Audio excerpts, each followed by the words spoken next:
1990. Si quelqu'un demande, je m'appelle Mara. Mara Forrest. Agent spécial Forrest.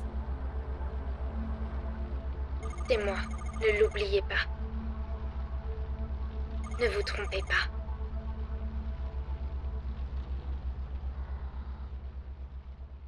Je suis expert en armes à feu. Mara Forrest, une agente spéciale, se dirige vers Country Crow, un parc d'attractions ayant fermé 2 ans plus tôt après un accident. Il se trouve également qu'Edward Crow, le propriétaire des lieux, a disparu récemment. En arrivant, Mara se gare et consulte son bilan de mission, qui consiste à retrouver Monsieur Crow. On apprend aussi que c'est sa fille Nathalie qui est à l'origine de la demande d'intervention. Mara aperçoit une autre voiture portant le nom de Crow. Elle récupère son arme dans le coffre pour tirer sur le cadenas du portail, ignorant l'interdiction d'entrée. Mara semble bien connaître cet endroit. En s'enfonçant plus loin dans le lieu, l'agente trouve une photo représentant une personne à l'apparence grotesque. Elle découvre également un homme blessé au sol. Il s'appelle Arthur Moll, un photographe passionné de paranormal.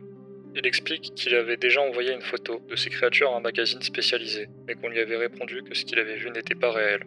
Il est donc revenu pour obtenir une autre preuve de l'existence de monstres ici, mais il s'est fait attaquer par l'un d'entre eux.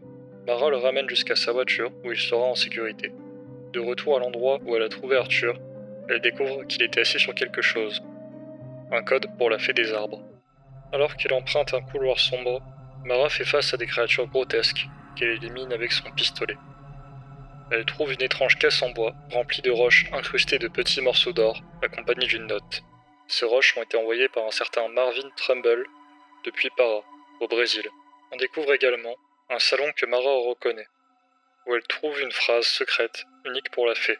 En retournant auprès de celle-ci, elle entre le code et accède à une nouvelle zone. Elle arrive dans une pièce avec un bassin d'eau trouble. On apprend, via une note, que quelque chose est mort dans un tuyau, ce qui a contaminé l'eau. Après avoir résolu le problème en activant une pompe de filtration, l'eau s'éclaircit.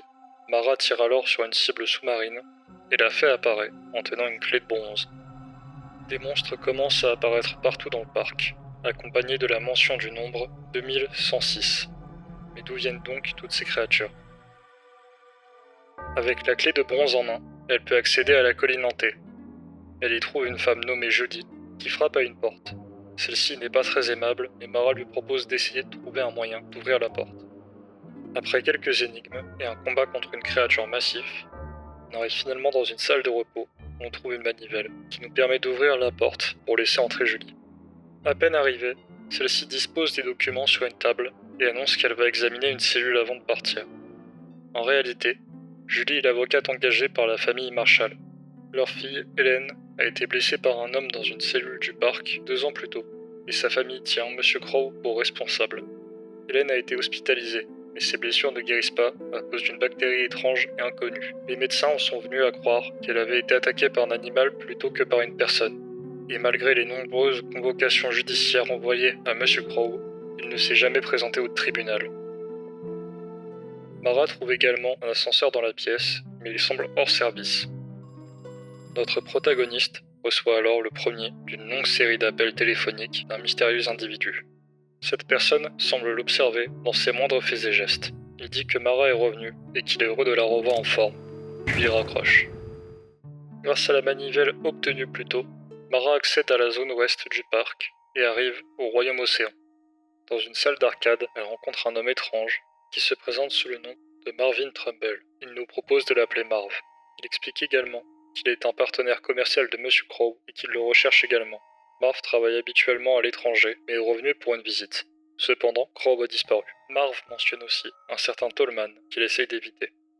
Tallman était l'expert en excavation de Monsieur Crow, bien que sa véritable fonction reste encore mystérieuse. En découvrant un nouveau passage, on accède à une autre zone et entre dans un bureau où on trouve un homme mort. Il s'agit de Douglas Spike, l'homme qui a construit le parc. Il a été tué par balle, et Mara soupçonne qu'il pourrait s'être donné la mort. Elle regarde ensuite une cassette sur une télévision, où Douglas Spike exprime son inquiétude concernant les crimes de Monsieur Crow, et affirme que ses péchés ne resteront pas impunis. Il mentionne Hélène Marshall, la jeune fille blessée, et conclut en disant qu'il espère qu'elle ne les pardonnera jamais, car ils ne le méritent pas. Soudain, cette histoire commence à ressembler à un meurtre. Après avoir quitté les lieux, Mara tombe ensuite sur une autre personne, blessée et malade. Après lui avoir donné un antidote, la femme reprend ses esprits et se présente comme Natalie Crow, la fille de Monsieur Crow. Après avoir repris ses esprits, Nathalie est surprise qu'on ait envoyé quelqu'un d'aussi jeune pour son signalement de disparition. Elle explique qu'elle a parlé à un agent du nom d'Harrison, mais Mara lui répond que ce dernier a eu des soucis avec sa voiture et n'a pas pu venir. Nathalie informe l'agente qu'elle a besoin d'une clé en or pour accéder au bureau de Crow, et qu'elle devra désactiver la poignée de porte électrifiée, une mesure de sécurité étrange mise en place par Monsieur Crow pour bloquer la salle. Mais qu'essaye-t-il de cacher? Avec ce nouvel objectif en tête, Mara part chercher la clé en or. Au théâtre, elle trouve la fée des arbres sur scène. Ne trouvant pas d'autre option, Mara poursuit son exploration du parc et croise un homme, l'agent Harrison. Il lui explique que quelqu'un a saboté sa voiture en crevant ses pneus. Sans surprise, il semble savoir qui est derrière tout ça. Il est également à la recherche de Natalie Crow, on lui révèle sa position, mais on lui déconseille fortement de s'aventurer dans le parc. Suite à cette rencontre, on résout quelques énigmes et on obtient la clé en argent, qui permet d'accéder au bureau de Monsieur Tolman, l'expert en excavation. Ce dernier exprime son mécontentement quant à notre présence dans le parc, et commente immédiatement l'apparence des cheveux de notre héroïne. Mara lui demande où se trouve Edward Crow et d'où sortent toutes ces créatures, mais Tolman ne semble pas vouloir l'aider et avertit Mara qu'elle ne veut vraiment pas savoir d'où viennent ces monstres. On mentionne les ascenseurs hors service, mais Tolman répond qu'on devrait se débrouiller seul. Après avoir résolu une énigme impliquant l'ordre chronologique de plusieurs catastrophes, les ascenseurs redeviennent fonctionnels. Mais avant de partir, Tolman devient plus sympathique et conseille à Mara de ne pas descendre, affirmant qu'on le regrettera. On remarque également que la mention du nombre 2106 est toujours présente un peu partout. Alors qu'on reprend notre route, on fait face à une grande caisse qui tremble. En l'ouvrant, on découvre Julie à l'intérieur. Cette dernière nous raconte que la seule chose dont elle se souvient, c'est d'avoir été attaquée dans le dos et enfermée ici. Elle propose de nous aider dans le parc, mais pour l'instant, on lui demande de rester là. Mara descend ensuite via les ascenseurs, elle arrive dans une zone souterraine et y trouve un schéma indiquant que la clé en or se trouve à l'intérieur de la tête de la fée. Mara tombe sur Marv et Tolman, qui s'insultent pour on ne sait quelle raison. Ils se tiennent devant un étrange tube vert, et Marv indique qu'il n'a toujours pas trouvé Edward Crow. Tolman, quant à lui, révèle que son collègue fuit les autorités brésiliennes et qu'il est revenu ici pour se cacher. Marv avoue alors qu'il travaillait avec Edward Crow sur une opération secrète. Il vendait de l'or extrait de ces tubes verts, appelé racine. Cet or était d'une pureté exceptionnelle et produit en quantité anormalement élevée. Marv ayant menti sur l'origine de l'or sous l'ordre de Monsieur Crow, et quand la vérité a éclaté, ils ont saisi tous ses biens et il doit maintenant régler cela devant la justice. Or, Edward Crow, qui avait pris soin de ne jamais apparaître sur aucun document officiel, a abandonné Marv à son sort. Mais celui-ci a finalement réussi à retourner au parc pour s'assurer qu'Edward Crow paiera pour ses actes. Pendant que les deux hommes reprennent leur jeu de verbal, Mara retrouve l'agent Harrison James qui s'était réfugié dans les souterrains après avoir été poursuivi par une créature. Il mentionne avoir croisé Nathalie, mais il l'a trouvée étrange, comme si elle était malade. Elle lui a demandé de quitter les lieux, puis elle s'est enfuie. Après cet échange, les deux agents se séparent à nouveau, et Mara retourne à l'entrée du parc, où elle trouve un lance-flamme, qu'elle utilise pour faire fondre la résine autour de la tête de la fée pour enfin récupérer la clé en or. Grâce à cette clé, Mara accède à la salle de contrôle de l'attraction du bateau. Avec l'aide de Julie, elle monte à bord pendant que cette dernière manipule les commandes. En plein milieu du trajet, celui-ci s'interrompt, comme si Julie avait abandonné son poste. On trouve une batterie vide sur l'un des animatroniques, et Mara retourne voir ce que fait Julie. De retour dans la salle de contrôle, on remarque que Julie a disparu, laissant derrière elle des taches de sang inquiétantes. Alors qu'on sort du bâtiment, quelque chose cloche. Il fait plus sombre, toutes les créatures ont disparu du parc, et des coups de feu se font entendre. Mara retourne dans les sous-sols et trouve un endroit pour recharger la batterie. Une fois celle-ci prête, elle retourne à la surface et l'insère dans un immense corbeau mécanique à l'entrée du parc. L'oiseau s'envole soudainement, révélant un ascenseur caché derrière lui, bien que celui-ci soit encore inactif. Mara se rend ensuite à l'ancien bureau électrifié d'Edward Crow. À l'intérieur, elle découvre des caisses remplies de minerais d'or, ainsi qu'un diaporama montrant qu'Edward Crow en savait long sur les monstres du parc, leur origine et leurs particularités. Le téléphone sonne, c'est Crow. Il est rassuré de voir Mara en vie. Il lui demande si elle a tué les invités, comme il appelle les créatures. Il ajoute que ces créatures ne peuvent pas quitter le parc, sous peine d'infecter le monde entier. Dans une autre pièce, Mara trouve les enregistrements des caméras de surveillance, ainsi que des vidéos de sa propre voiture stationnée sur le parking. C'était donc là que Crow l'observait. Après avoir activé l'ascenseur du corbeau, un invité surgit dans la salle, forçant l'agent à l'affronter, puis finalement à l'abattre pour s'en sortir. Nathalie apparaît alors dans le bureau et supplie Mara de ne pas tuer son père. Mais Mara répond qu'elle souhaite seulement lui parler, ce qui ne semble pas convaincre sa fille. De retour à l'ascenseur du corbeau, Mara descend dans les profondeurs du parc. Elle découvre alors le corps du pauvre agent Harrison, abattu d'une balle dans le dos.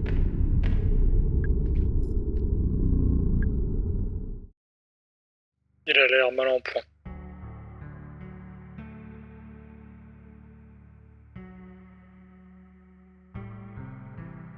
Le remède se trouve dans les 5 fioles. Le remède se trouve dans les 5 fioles. Le remède se trouve... qui permet d'accéder au bureau de Monsieur Tolman, l'expert en excavation.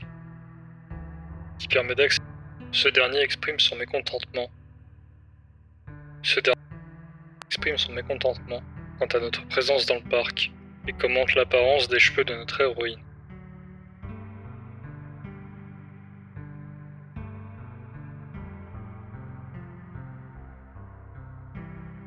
Qui se présente sous le nom.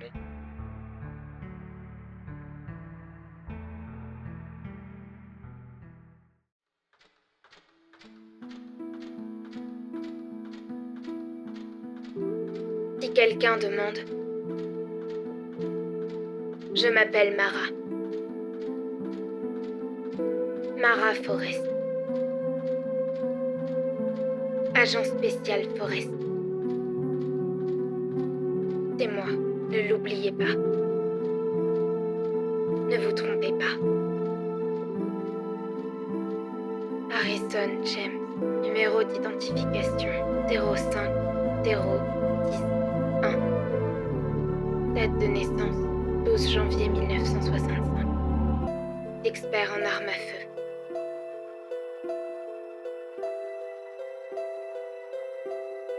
Si quelqu'un demande,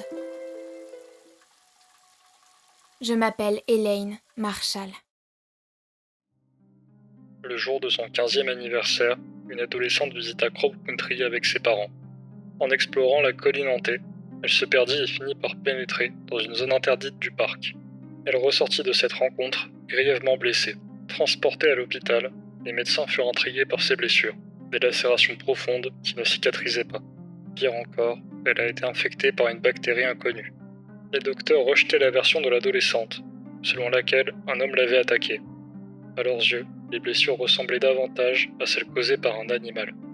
Ses parents engagèrent une avocate, Julie Baron, et intentaient un procès contre Edward Crow, qu'il tenait personnellement responsable. Il fut sommé de payer les frais médicaux de la jeune fille. Mais comme il avait disparu, il ignora les convocations judiciaires. Une dernière sommation fut envoyée sans retour, mais déterminée à obtenir des réponses. Julie se rendit au parc pour retrouver Edward Crow. Pendant ce temps-là, l'état d'Hélène empirait.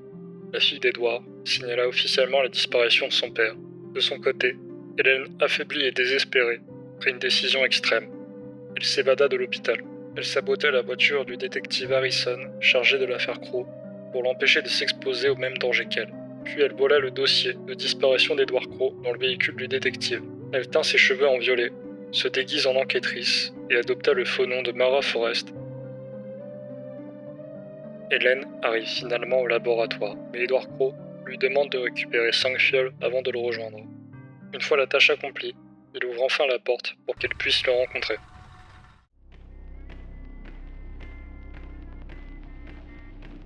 Il a l'air mal en point. Assis devant un étrange bassin, il semble heureux de voir qu'Hélène a survécu et qu'elle a pu sortir de l'hôpital pour venir jusqu'à lui. Edward suppose d'abord qu'elle est venue pour le tuer et l'accepte. Non. Je suis venue car j'ai quelque chose à vous dire en personne. Monsieur Crow, je vais mourir à cause de cette infection. Edward lui explique alors que toutes les personnes exposées aux invités sont également infectées. Cela signifie que Julie, Nathalie, Arthur, Tolman Hélène et lui-même sont tous contaminés. Sa propre exposition prolongée aux invités a accéléré la détérioration de son corps. Il prévient Hélène qu'elle subira le même sort à cause de cette journée passée dans le parc. C'est alors qu'elle découvre la vérité. Édouard a délibérément refusé de payer ses frais médicaux, sachant qu'il n'existait aucun remède. Du moins, pas à l'hôpital. Mais Édouard a une révélation encore plus grande. Il a réussi à en créer un. En étudiant l'infection pendant les 2 dernières années, il a pu développer un antidote. Le remède se trouve dans les 5 fioles qu'Hélène a récupérées sur le bureau. Seulement, un problème persiste. Il n'y a que 5 doses pour 6 personnes. Édouard résout le dilemme en annonçant qu'il n'en prendra aucune. Il commence alors à expliquer la véritable nature du bassin. Les racines qui en émergent font partie d'un portail, et les invités sont en réalité des humains ayant tenté de voyager à travers. Ils se sont retrouvés à Crow Country, déformés et mutilés. Édouard avoue que les racines contenaient de l'or, et qu'en l'extrayant, il a accidentellement endommagé le portail. Cela a provoqué des anomalies dans les traversées. Si le premier invité pouvait encore parler, les suivants étaient trop altérés pour communiquer. Édouard tend un papier à Hélène. Ce document suggère que les invités viennent de l'année 2106. À cette époque, la bactérie a anéanti l'humanité et les a fait muter en créatures, rendant la Terre inhabitable. Cela explique pourquoi le nombre 2106 était inscrit un peu partout dans le parc. Les invités essayaient de transmettre un message, mais leur transformation les en empêchait. Tolman avait raison, il n'essayait pas de tuer les humains, mais de leur parler. Édouard conclut que sa propre mutation sera une fin appropriée pour son histoire. Il fait promettre à Hélène de la tuer s'il refait surface, ce qu'elle accepte à contre-cœur. Puis, il plonge dans le bassin.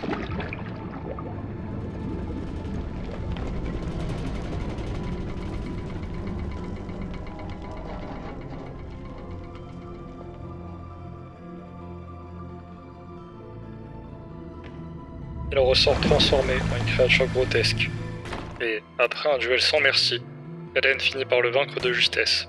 Et dans ses derniers mots, il lui demande une dernière fois de mettre fin à sa vie.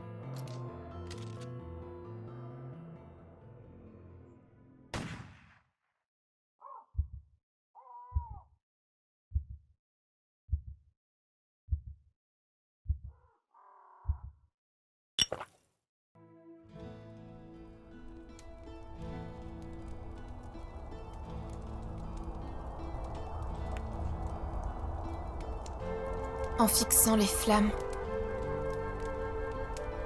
je ressens quelque chose. C'est un mélange curieux d'espoir et d'effroi. Peut-être que tout se passera bien.